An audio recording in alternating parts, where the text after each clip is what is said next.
Bonjour, nous voilà donc réunis pour une nouvelle méditation biblique et matinale. Mais, petit nouveau, une fois ne sera pas coutume, je voudrais vous faire une méta-méditation. Une méditation sur elle-même, sur le fait que je médite avec vous. Une donc méta-méditation.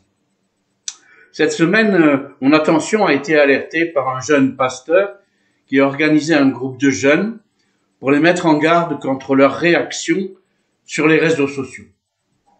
Ce jeune pasteur était assez affolé par le fait que des jeunes couverts par l'anonymat médiatique Internet, si vous voulez, s'autorisent des réactions dures, des je sais, des tout le monde sait, on peut pas savoir, c'est une preuve.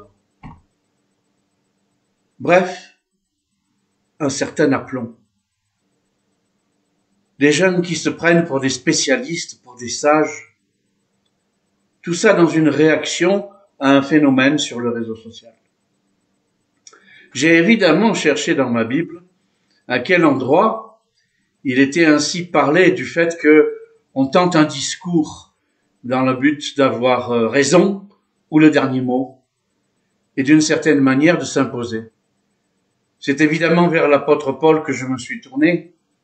Pour prendre exemple, dans sa lettre aux Philippiens, au chapitre 3, à partir du verset 1. Maintenant donc, mes frères et sœurs, réjouissez-vous dans le Seigneur. Je n'hésite pas à vous écrire les mêmes choses et cela contribue à votre sécurité. Faites attention aux chiens, faites attention aux mauvais ouvriers, faites attention aux faux circoncis. En effet, les vrais circoncis, c'est nous, qui rendons notre culte à Dieu par l'Esprit de Dieu, qui plaçons notre fierté en Jésus-Christ et ne mettons pas notre confiance dans notre condition. Pourtant, moi-même, je pourrais mettre ma confiance dans ma condition. Si quelqu'un croit pouvoir se confier dans sa condition, je le peux plus encore. J'ai été circoncis le 8e jour. Je suis issu du peuple d'Israël, de la tribu de Benjamin, hébreu né d'hébreux. En ce qui concerne la loi, j'étais pharisien. Du point de vue du zèle, j'étais persécuteur de l'Église par rapport à la justice de la loi. J'étais irréprochable. Mais ces qualités qui étaient pour moi des gains, je les ai regardées comme une perte à cause de Christ. Et je considère même tout comme une perte à cause du bien suprême qu'est la connaissance de Jésus-Christ mon Seigneur. À cause de lui, je me suis laissé dépouiller de tout. Et je considère tout cela comme des ordures, afin de gagner Christ, d'être trouvé en lui, non avec ma justice, celle qui vient de la loi, mais avec celle qui s'obtient par la foi en Christ, la justice qui vient de Dieu et qui est fondée sur la foi.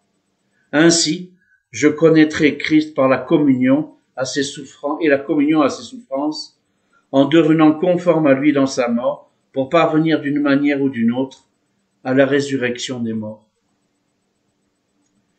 Ainsi donc, Paul a décidé de ne pas se prévaloir, ni de sa condition, ni de sa naissance, ni de sa puissance, ni de sa culture.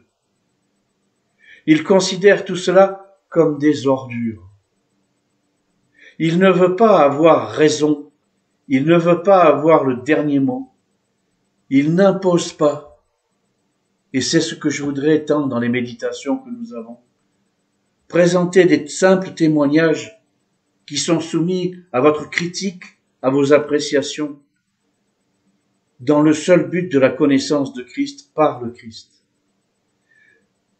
Espérez que tout ce qui peut être fait sur cette chaîne YouTube soit dans le but d'organiser, de favoriser, d'anticiper votre rencontre avec le Christ. Rien de plus. Rien de plus. Paul lui-même ne se prévaut de rien. Comment oserais-je donner des leçons, dire le bien et le mal? Par contre, Recherchez la connaissance de Christ. Priez pour que toi, mon frère, aujourd'hui, tu le rencontres, si ce n'est déjà fait.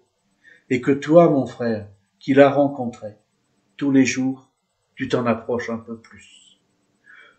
Je vous souhaite une bonne journée.